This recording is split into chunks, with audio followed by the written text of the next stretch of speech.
Когато имаме две числа, които имат степени и ние трябва да умножим тези числа, трябва да съберем степените. А именно, давам ви един пример. 3 на 2 по 6 на 6 е равно на 3 по 6, 18, 2 плюс 6, 18, 8. Тази степен по този начин се решава. Ако вземем две числа, които имат степени, трябва да ги разделим, трябва да извършим действието изваждане. Ето, изваждаме самите степени.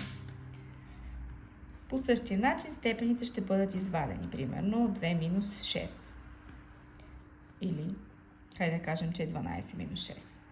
Логиката е, когато делим числа, които имат степени, да извадим степените. Другата възможност е, когато имаме две числа, които са в скоби, са на една степен, трябва да степенуваме всяко едно по-отделно. По b на n, което вече си казахме малко по-нагоре, просто е a по b, n плюс n.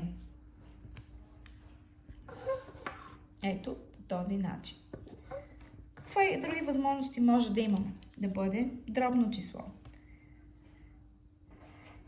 Или a върху b на n-та степен, може да бъде втора, трета, пета, която и да бъде. В този случай и числителя, и знаменателя получават съответно тази степен.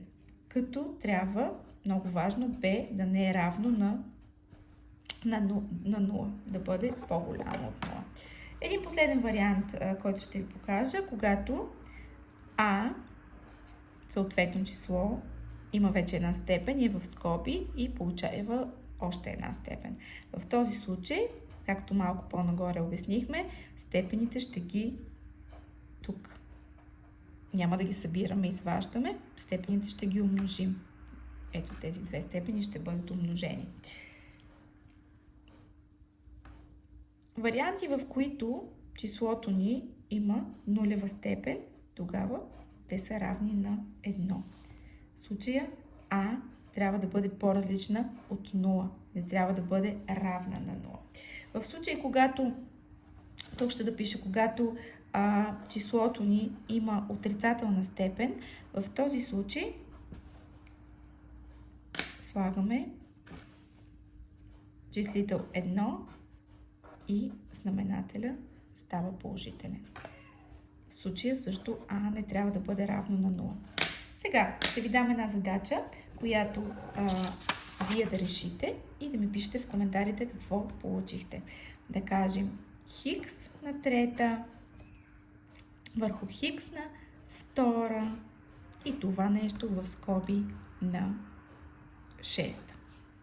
Пишете как сте решили в коментарите. До скоро!